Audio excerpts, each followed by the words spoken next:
Assalamualaikum warahmatullahi wabarakatuh. Perkenalkan, nama saya Rafida Nukiandarasari dengan NPM 23.322. Saya dari kelas G. Saya di sini akan menganalisis kasus penipuan tiket konser Coldplay. Apakah peristiwa tersebut termasuk tindak pidana? Dalam peristiwa penipuan tiket konser Coldplay termasuk dalam tindak pidana berdasarkan pasal 378 KUHP.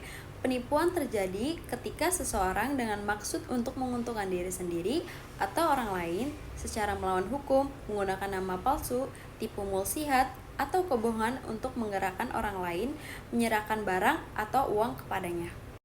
Dalam kasus ini, penjual tiket palsu menggunakan berbagai modus penipuan, seperti penggandaan tiket dan penawaran lewat media sosial yang mengakibatkan kerugian bagi banyak orang.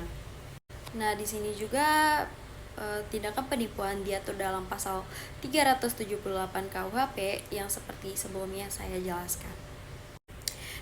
Dalam tiket konser Coldplay yang dijual oleh calo kepada calon pembelinya, perbuatan material tindakan penipuan ialah membujuk seseorang dengan berbagai macam cara atau tipu muslihat bahwa tiket ini asli dan bisa langsung mendapatkan gelang tiket saat verifikasi kertas tiket tersebut. Dan selanjutnya ada unsur-unsur tindak pidana penipuan dalam kasus ini. Jadi yang pertama yaitu adanya perbuatan atau pemalsuan informasi yang menyesatkan seperti penjualan tiket palsu atau penggandaan tiket dengan cara ilegal. Dan yang kedua, tujuan untuk memperoleh keuntungan yang tidak sah sebesar 1,3 miliar. Dan itu sangat merugikan bagi para korban yang telah diambil oleh Yang ketiga, kerugian atau kerugian yang dialami oleh korban sebagai akibat dari pembelian tiket palsu atau tiket yang tidak sah. Yang terakhir, kesengajaan atau unsur kesalahan dari pelaku yang terlibat dalam penipuan tersebut. Selanjutnya ada faktor-faktor pemicu kasus penipuan tiket konser. Nah, yang pertama, ada ketertarikan yang tinggi terhadap konser Coldplay yang sangat populer. Dan yang kedua, keterbatasan tiket yang tersedia dan peminatnya yang sangat tinggi. Ketiga, kesempatan untuk memanfaatkan situasi dengan menjual tiket palsu atau tiket yang tidak sah. Nah, faktor terakhir dari pemicu kasus penipuan tiket konser dari potensi keuntungan besar yang dapat diperoleh dari penjualan tiket palsu dalam jumlah yang sangat besar. Di sini ada asas-asas hukum yang dapat diterapkan, yaitu ada asas lex locutus delicti.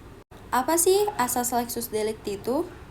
Asas ini mengacu pada tempat terjadinya tindak pidana. Dalam kasus ini, Polres Metro Jakarta Pusat dan Polres Jakarta Selatan menangani kasus tersebut, dan tempat terjadinya penipuan akan menjadi landasan hukum bagi penanganan perkara ini. Nah, selanjutnya ada Lex Tempus Delicti. Apa sih Lex Tempus Delicti itu? Asas ini mengacu pada waktu terjadinya tindak pidana. Penentuan waktu terjadinya penipuan akan menjadi hal yang sangat penting dalam menentukan penerapan hukum pada suatu kasus ini. Nah, selanjutnya aturan hukum yang dilanggar dan pasal yang sesuai. Yang pertama, ada aturan hukum yang dilanggar, termasuk dengan penipuan dan penggelapan tiket konser Coldplay yang diatur dalam pasal 378 dan pasal 372 KUHP. Pasal yang sesuai adalah pasal 378 KUHP tentang penipuan dengan unsur subjektif berupa kesengajaan untuk menipu dan unsur objektif berupa penyampaian informasi yang palsu yang mengakibatkan orang lain menderita kerugian yang sangat besar.